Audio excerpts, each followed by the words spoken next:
Capres nomor urut 1 Anies Baswedan menyampaikan komitmen anti korupsi jika terpilih di Pilpres 2024. Salah satunya soal standar etika tinggi harus dikembalikan ke KPK. Anies bercerita, KPK dulu mempunyai standar tinggi soal etika para pegawai KPK. Ia kemudian mencontohkan para pegawai KPK dulu tidak mau asal ikut makan saat diundang ke suatu tempat.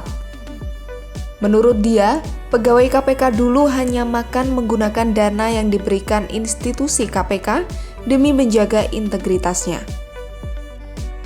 Kita ingat era di mana KPK datang di sebuah tempat, tidak mau ikut makan, tidak mau ikut kegiatan-kegiatan yang didanai di luar KPK.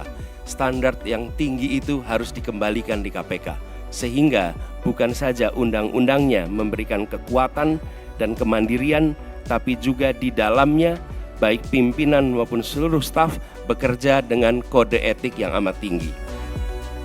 Selain itu, Anies berkomitmen memperbaiki proses rekrutmen di KPK.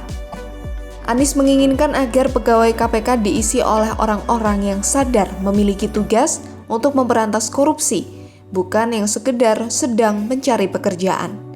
Sebab menurut dia, pegawai yang bergabung ke KPK karena sekedar mencari pekerjaan dan sadar akan pemberantasan korupsi memiliki mental yang berbeda. Oleh karena itu, ia pun mendorong adanya perubahan dalam proses rekrutmen di KPK. Rekrutmen di KPK kita perbaiki sama-sama seperti tadi disampaikan yang diusulkan oleh Presiden di tingkat pimpinan maupun rekrutmen staf. Bukan sekedar mencari pekerjaan, tapi menjadi tempat untuk memberantas korupsi.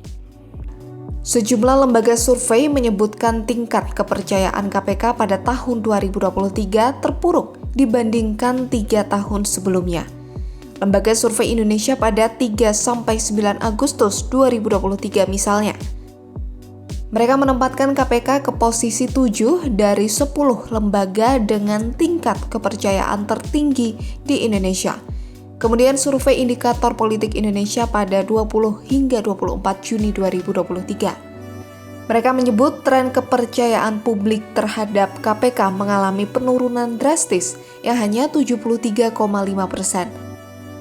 Padahal tren tingkat kepercayaan terhadap KPK pada tahun-tahun sebelumnya hingga 2019 selalu menembus di atas 80%. Anjloknya tingkat kepercayaan KPK ini dinilai terjadi karena sejumlah persoalan internal yang melanda lembaga anti rasuah tersebut dalam beberapa bulan terakhir.